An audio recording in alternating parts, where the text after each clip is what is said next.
In Ethereum, I think the moment is really this year, because this is the year that Wall Street and governmental regulations became friendly to think about rebuilding on the blockchain. And part one, of course, was the stablecoins, and stablecoins have really been the breakout hit in crypto.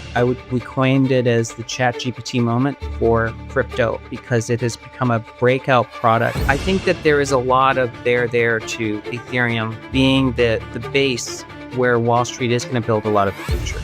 I think Ethereum can reach 60,000 per token in that world, and that would proportionally benefit the DATs because Ethereum's around 4,500 today, so a 15 times increase plus the NAV expansion. So there would be a lot of upside in the existing Ethereum treasury stocks in that world, and many would become multiple hundreds of billions of dollars in market.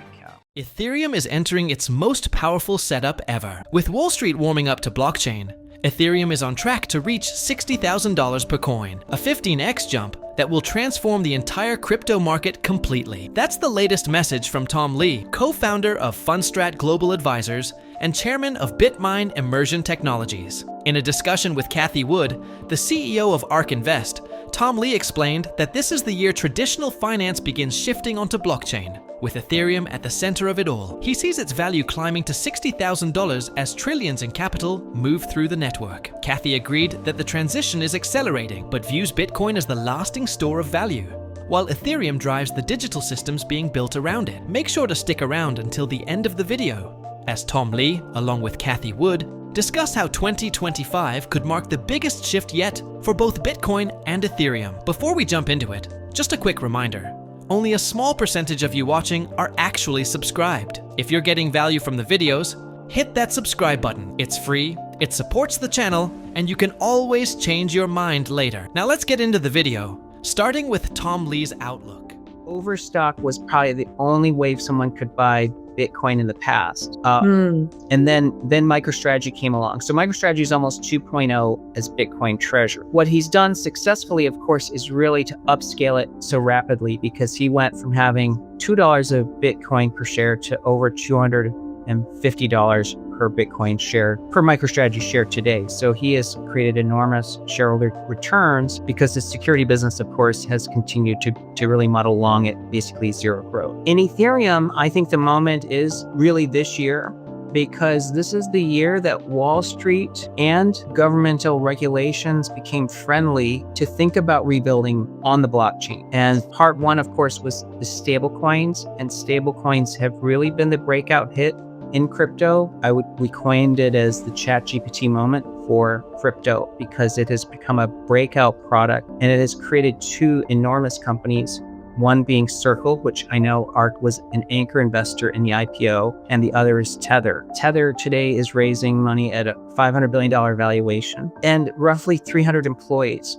That's about $1.7 billion of market value per employee. Now, Bitcoin is at about, 2.4 trillion now, somewhere around there. And Ethereum is 540 billion. You think there is a flippening, as they might say. I'd love to hear you talk about it, but just to set this up, anyone who's listening to this podcast knows that we have in 2030 a forecast of the entire crypto asset ecosystem. And of course, we're going to be modifying this with time. We're doing our big ideas work now. But as of our last go at this, the ecosystem we expect to hit $25 trillion in 2030. The vast majority of that in Bitcoin, mostly because we look at Bitcoin as a global monetary system, rules-based that we've been missing since the U.S. went off the gold exchange standard in 1971. That's a very big idea. It's a technology, obviously, and it is the first of its kind. And we wrote a paper in 2016 on this, first of its kind in a new asset class. So those are three very big ideas. I'd love to hear your thoughts on why ETH or the ecosystem will surpass Bitcoin. Okay.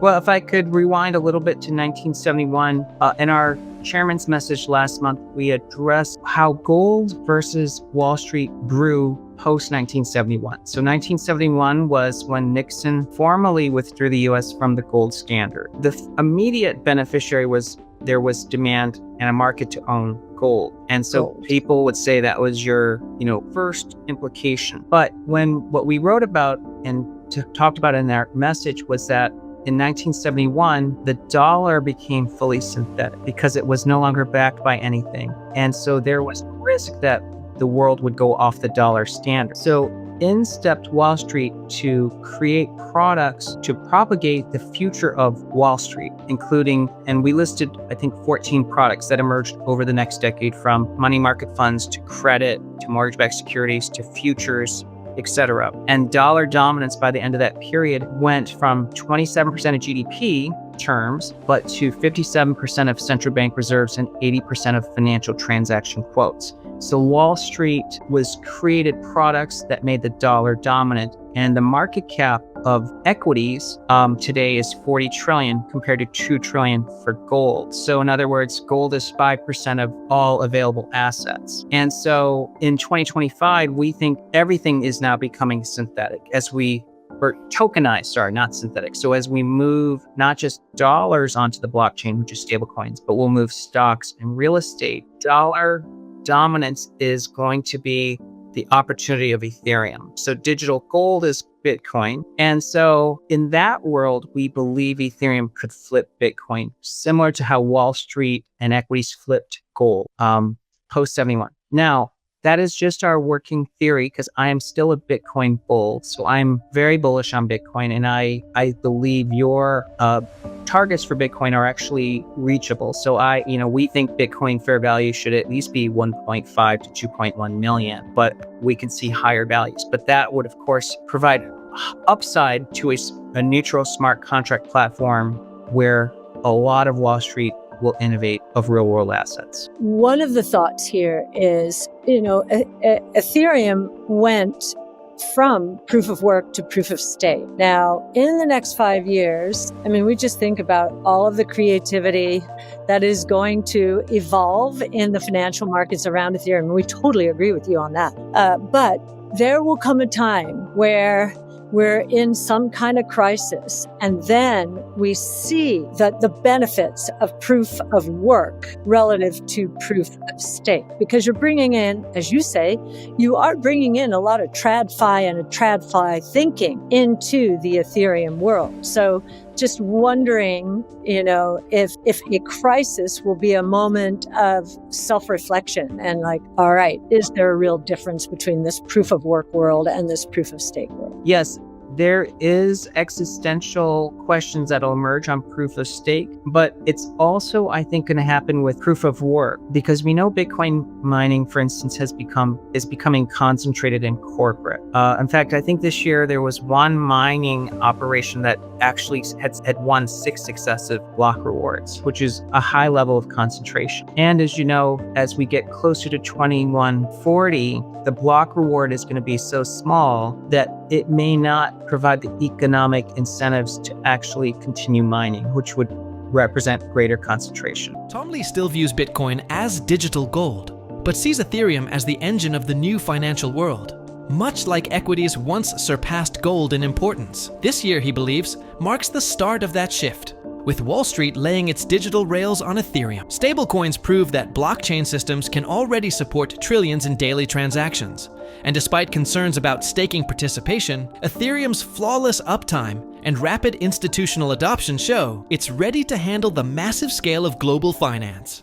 I think that there is a lot of there to Ethereum being the base where Wall Street is going to build a lot of the future. As you know, corporate chains are always going to be viewed as someone's fat finger on the scale. And that's just how Wall Street operates anyways. If some bank created a layer 1 blockchain and they're the oracle, we know that they're tilting that in their favor. And of course, the second is that all blockchains are basically databases, and the security model becomes a question because it's either a centralized chain, which isn't really a blockchain, or it's got a security model that can be exploited. And we know there's so many high-profile hacks that have taken place. And uptime is a third dimension because, as you know, that is one of the prominent features of Ethereum, that its entire history, resilience was an existing feature and it's never had any downtime. And I think that that's important when we're thinking about a world of high-speed transactions in a 24/7 world. I think a lot of creativity needs to take place on layer ones. And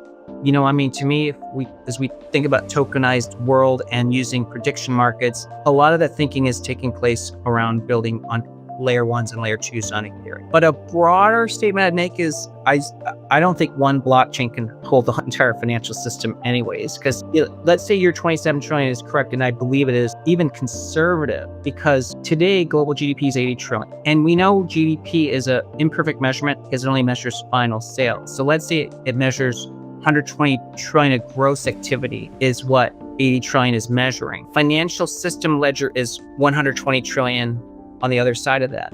If just half moves onto the blockchain of the financial transaction, that's a 60 trillion market. Plus we know that as you tokenize loyalty and IP, things that are GDP measurements but not financial markets, that's also on the blockchain. So maybe the total, what ends up on the blockchain is 60 plus 20, 80 trillion market versus your 27 trillion. That cannot fit on one ledger. And then there's a third element, which I know you guys talk about, which is, as we try to offset wage loss from AI, we will want to have a record of taxing agentic activities to replace that lost revenue. And that's a huge accounting system that is really working on public chains. And so, so 27 trillion seems very reasonable, maybe low. Stats fundamentally trade off the value underlying. And so moving it to 24/7 is just a convenience transaction.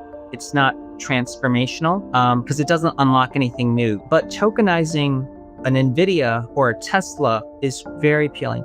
Cathie and I have talked about this in the past, that the real value and the unlock of a tokenized NVIDIA is that we can do a factor bet. We can then see what's priced in for their Blackwell chip sales or their China sales, because now you take NVIDIA's price and you've broken it into tokenized components. And then you can use a prediction market to hedge yourself. So, Fed's replaced, or the Fed does a surprise hike. I can hedge a tokenized equity that way. The issuer has huge transparency. NVIDIA now knows what's priced in for its Blackwell chip sales, its China sales, and they can therefore work with a lot less, hey, what's priced in our stock? They know exactly what's priced in. So I think tokenized equities is a huge unlock, and it's useful for investors and for issuers.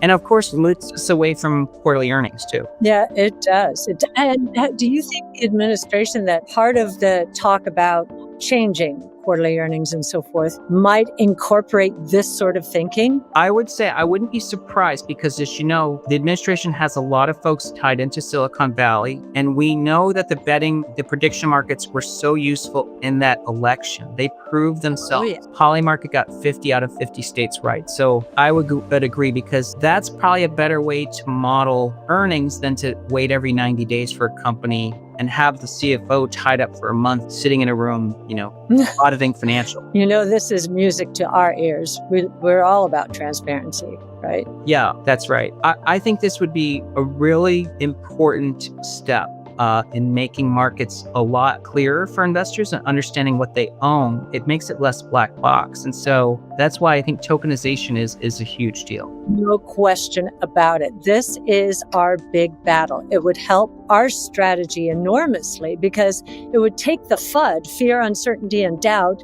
Really, a lot of that is caused by analysts, listening to the companies they followed for years and years and years, who are saying, off with their heads. That's our installed base. No way. And it would, getting the betting markets involved and getting more people thinking about it, just thinking about it. That's all we need, would be a boon for efficiency of the market. The markets are highly inefficient right now, highly inefficient. Yeah.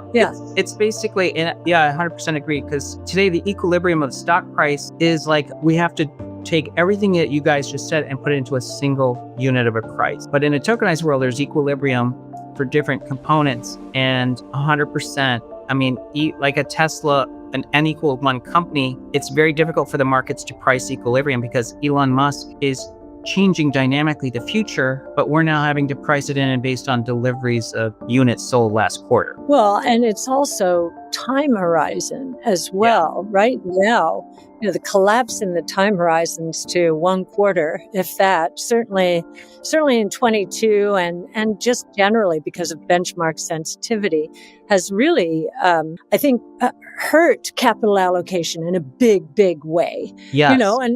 And could hurt us competitively as a nation, especially now that China is, they're not hostage to the same kinds of constraints.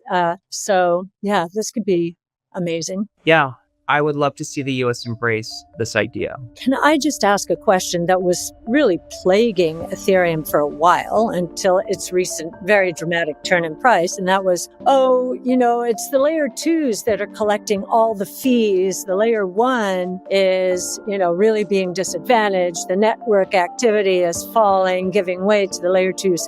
So just to help people understand, I think it was a real question when Ether was falling relative to Bitcoin dramatically, and no one wanted to bet on it, even though these institutions were basically signing on to Ethereum. To me, it was such a big disconnect. But so now we have the term, but what about that issue? Yeah, we have to think of Ethereum as the monetary base and the standard. So let's say I'm being really theoretical, in a quote world where the L2s pay 0 gas fees, to the L1, which is not true. Mm-hmm. The fact that Ethereum is the monetary base would actually accrue value to it. It's the same reason someone's saying, hey, look, we trade stock all day and it's quoted in dollars, but we don't pay the US dollar system to exist. We'd be right. The fact that NVIDIA trades in the US helps the dollar. So that's why even if there was no exchange between the two, it accrues value. But of course, we know that they're trying to fix that. And so L2s want to support L1s. And of course, in the future,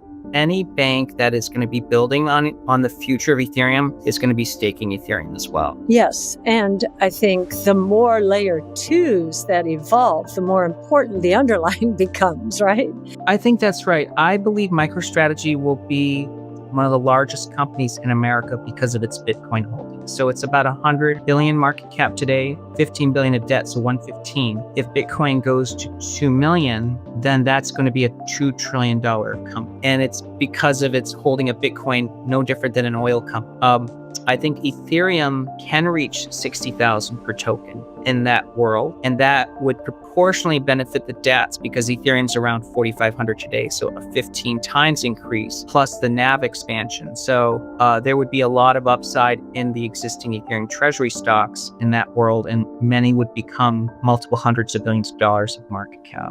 Well, this sounds like an optimistic future. Looking ahead, Tom Lee projects that by 2030, the total crypto ecosystem could reach $27 trillion in value, with about $5 trillion in equity capital tied to digital asset treasury companies. In that scenario, he expects Ethereum to hit $60,000 per coin and Bitcoin to reach around $2 million, turning firms like MicroStrategy into trillion-dollar giants simply through their holdings. So if you want to stay ahead of these signals and know exactly when the market's heating up, or when it's giving you those rare buying windows, I break it down every day in the Crypto Nutshell, my free 5-minute daily crypto newsletter. It's built to give you quick, actionable insights so you can make smarter decisions without spending hours buried in charts or headlines. You'll get clear signals on when to buy, when to take profits, and the latest news that could move markets, all delivered straight to your inbox. Just click the first link in the description, enter your email, and you're in. Don't pass up the chance to stay updated and make informed choices in the crypto market. Anyway, guys,